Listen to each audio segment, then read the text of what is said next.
Hey guys, Jason Hodge here, and today is day number 8 of our video challenge. Very excited about this because it's day number 8 and we're all still going very strong.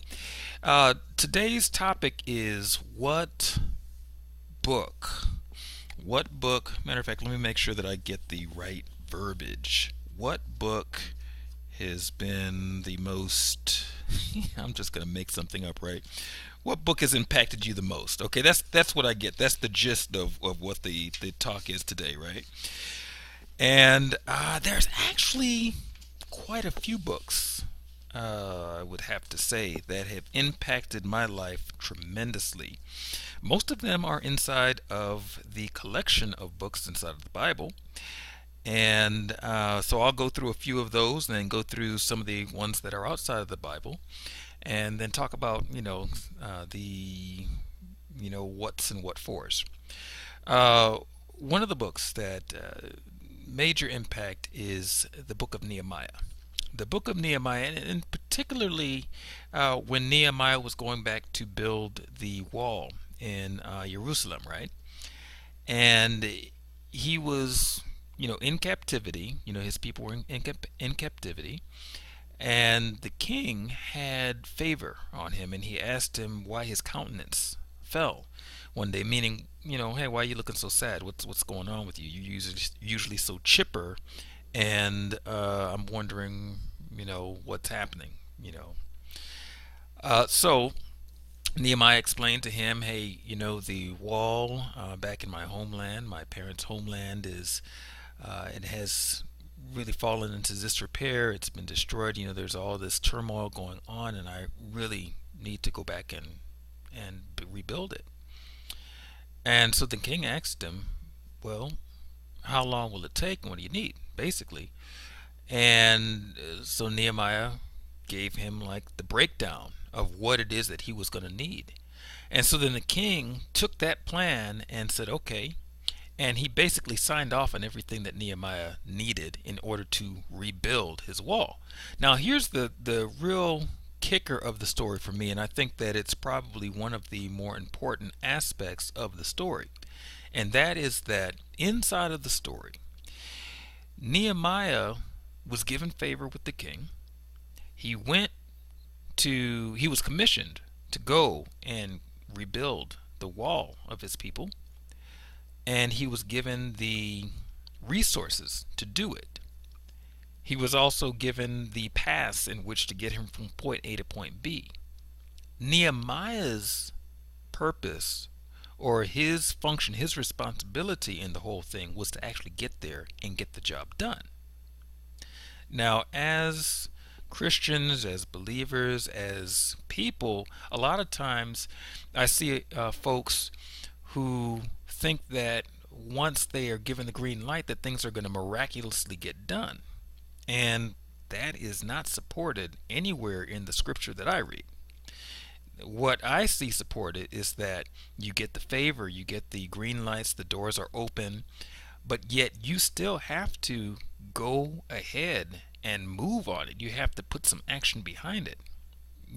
Yahweh's not just going to go ahead and just miraculously make the things happen. Sometimes that did happen in the scripture, but for the most part, and that was for particular reasons, for a particular purpose, to bring glory in a certain way to him, right? But all of that said, the responsibility, Nehemiah's ability to respond, his responsibility was to now take all of those green lights, the resources, the people that were sent with him, and to stay on task to get the job done. Now, mind you, it was not anything other than life-threatening what he was doing. He was constantly faced with, if he made a misstep, it could have been his life, because people were out to actually kill him. And they were trying to divert his direction. Hey, we need you over here. And he's like, hey, you know what? I've got to go over here and build this wall. No matter what was said, people are like, oh, well, we need you in the temple. Yeah, well, I got to go over here and rebuild this wall.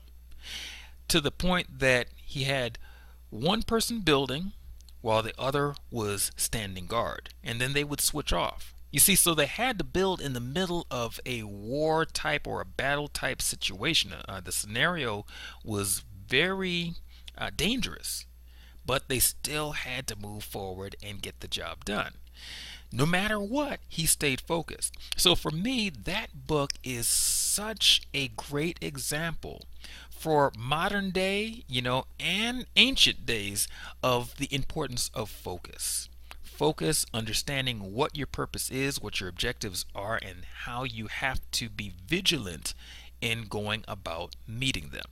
Without it, the wall would not have gotten built and he would have not survived because they were looking for him, trying to take him out. In life, we have the same type of scenario, and it may or may not be, to our death. It could be an emotional death, a spiritual death, or whatever. It may not necessarily be a physical death. He had it all, that it was focused on, like it could have been his physical death. But in life, we, right now in modern day times, we have the same type of scenarios that are presented to us every day when it comes to following our dreams, following our objectives.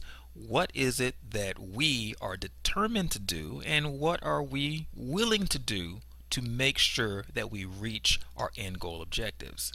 Are we willing to allow ourselves to get diverted, or are we going to have laser beam focus in order to make sure that we get the job done? So for me, that book is phenomenal. And there are many, many layers as you read the book over and over and over again. All of the different, things that are going on to kind of converge to make the thing happen properly for him. Everything lined up properly, and I believe that was the hand of Yahweh doing that, right? So anyway, so that book, awesome, awesome book. I will make another video so that this one is not too long. Too late, right? And tell you about some of the other books that I love and how they've impacted my life. All right, this is Jason Hodge, keeping it real, very real.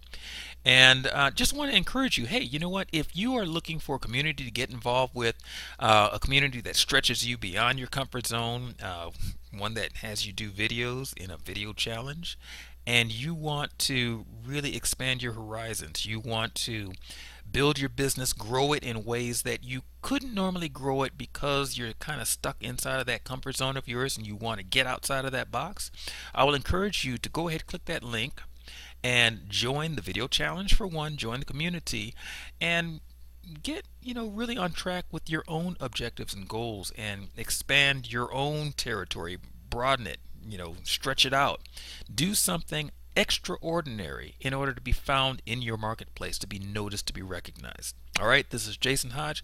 I will see you and hopefully inside the group. All right, catch you later.